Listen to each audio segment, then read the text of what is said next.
with the Packers losing to the Lions in week 9 and now them sitting at a 3-6 record, do you think that their season is effectively over?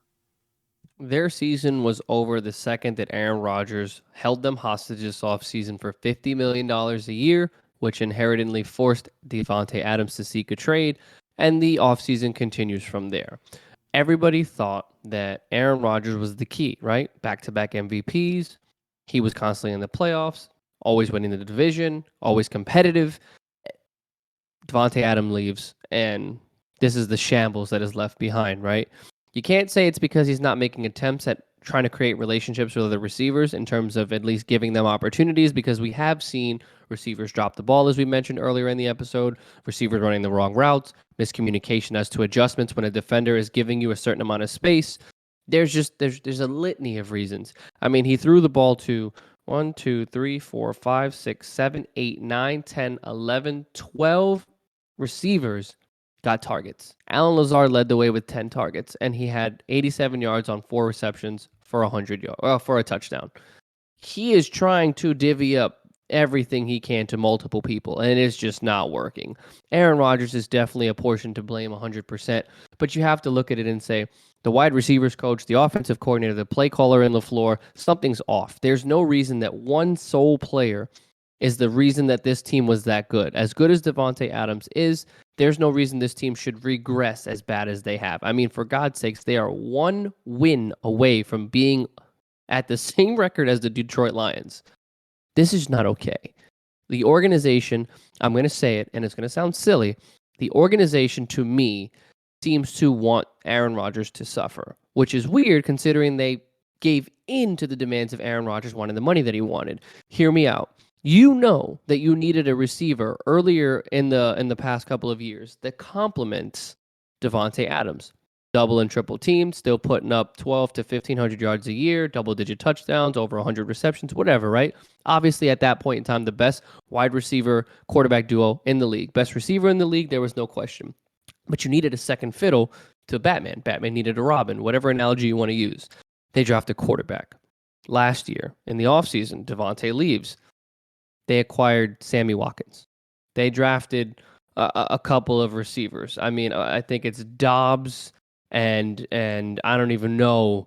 Christian Watson. Christian Watson. There you go. Excuse me. I was looking at the name and I was like, that's the guy. That's what you equipped Aaron Rodgers with. You didn't chase anybody in free agency. You didn't chase after Julio. Whatever the case may be, you didn't really pursue anybody to replace the most important piece of your offense, apparently. I feel like this organization is purposefully putting Aaron Rodgers in a negative position because it's like, you know what he needs and you refuse to provide it. You're an organization in the NFL that wants to win, but you're not giving him what he needs. You bolster the defense, you get the position players that you wanted. Jair Alexander comes back healthy. I mean, Zadarius Smith leaves in free agency. The Packers front office almost looks as bad as the Colts because you know what you need and you refuse to do it. Ballard knew that receivers were needed. Ballard knew that we needed backup offensive line. Did we do any of that? No. Did the Packers do any of that? No. And here we are, 3-6. Aaron Rodgers looks absolutely flustered, frustrated, as he should be. But for you to sit there and put up 9 points against the Lions had one win this season. Like, how in the hell did the Packers not find a way to bounce back? Personally, I predicted this Lions upset, but I didn't want to put it on the episode. I didn't think I was like, you know what? No, statistically, I think that the Packers are going to bounce back this week. I have to stop going with statistics, Kyle, because every time I go against my gut, I'm wrong. I didn't say it publicly, but I was like, watch the Lions win this game. And they did. So shout out to the Lions for doing everything they needed to do. I mean, it wasn't the cleanest game in the world, nor was it the prettiest game, but they got it done. They ran the ball for 117 yards. Jared Goff had 137 yards and 2 touchdowns. He wasn't sacked. He threw an interception. They had a couple of fumbles, no fumbles. I'm looking at Green Bay's side.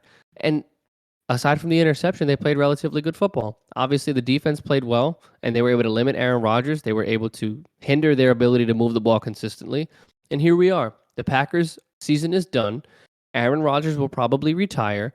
And Green Bay will start a rebuild, just like the Colts have to, because they don't have anything going for them. And it's sad because they have a lot of good players in different positions that deserve better. So again, shout out to the Lions. They played great game. They played a very bad and struggling Green Bay team. But it's about who wins and comes out on top, not the narrative going into the game. Kudos to the Lions and Dan Campbell. Yeah, when it comes to the Packers specifically, Kev, they just look defeated. Just the inconsistency on the offensive side of the ball. And Kev, I remember we were talking about this earlier in the episode where a lot of the issues that the Bucks and the Rams were dealing with, they seem to mirror each other. And a lot of it's just, I mean, the end result is just the offensive inconsistency is so striking. And that's what's holding the team back. When it comes to the Packers, you could essentially say the result is the same. Now, how you get to it is a little bit different. It just has to do with the inconsistency and the lack of chemistry in the wide receiving core. But now it's getting to the point where Aaron Rodgers is so flustered, he's turning the ball over. And not just a little bit, a lot of it. Okay, when we look back to Aaron Rodgers' MVP seasons the last couple of years, one of the hallmarks associated with those seasons in particular was his ability to not turn the ball over. I think if I remember last year, he only had like 4 interceptions, like 4 or 5 at most. And you compare that with this year, he's turning the ball over left and right. He had 3 interceptions in that Lions game. I mean, we're talking about Aaron Rodgers. And Aaron Rodgers, I'll just be honest. This guy is one of the best quarterbacks in NFL history. He doesn't really have the hardware to prove it, but it's just from a pure athleticism, skill perspective, and what he's able to do when he executes at a high level. There are very few quarterbacks that can be able to reach that level. And it's just, it's astonishing to see how poorly he's playing based on the circumstances. It's just, it's just tough to watch this offense move. And they have decent pieces on the offensive side of the ball. It's just, they just can't be able to move the ball consistently. And I was just as shocked to see the Packers struggle this badly against what I would consider an inferior team in the Lions. The Lions are not a good team this year. And granted, I know that you could say that the Lions, they at least, try to put the effort out there. Dan Campbell will rally those players. It just doesn't lead to winning results. I got to say, they played inspired football against that Green Bay Packers team to be able to hold that Packers offense to 9 points. I got to give them kudos for that. But when it comes to the Packers, I mean, to be 9 weeks into the season and sit here and say that their season is over, Kev, I would have never expected that. Ever. I mean, at a 3-6 record, unless the Vikings were to utterly fall apart, it's the only way that the Packers are going to get relevant in the NFC North this year. It's not going to happen. There's a very good chance that the Vikings could finish up with this division within the first or second week in December. You're talking about 3 weeks, maybe even 4 weeks left in the season at that point. They're just that far ahead compared to everybody else in the NFC North. And I think when it comes to what's going to happen with Rodgers after this season, Kev, it's going to be very interesting because there have been rumblings about him potentially moving on from football, and maybe this is one of those times where he could see a window of opportunity and leave and just, drive off into the sunset after this season. I still have to kind of see the season play out just because if the Packers find their rhythm, which at this point is a very tall task, and there's no guarantee that they're going to make that happen, maybe he sticks around. Maybe he plays this thing out. Maybe he just chalks this one up as a lost year. Maybe a year where they figure out some issues, or they could look back and maybe see, oh, well, we got to fix these issues here, and maybe we can bounce back going into next year. But I'm just shocked that they look this bad, that they look this inept. And I mean, with the way that they've been playing the last couple of weeks, it shouldn't come as a surprise to me just because they've been on a losing streak for the last couple of weeks. But yeah, it's amazing how bad they look.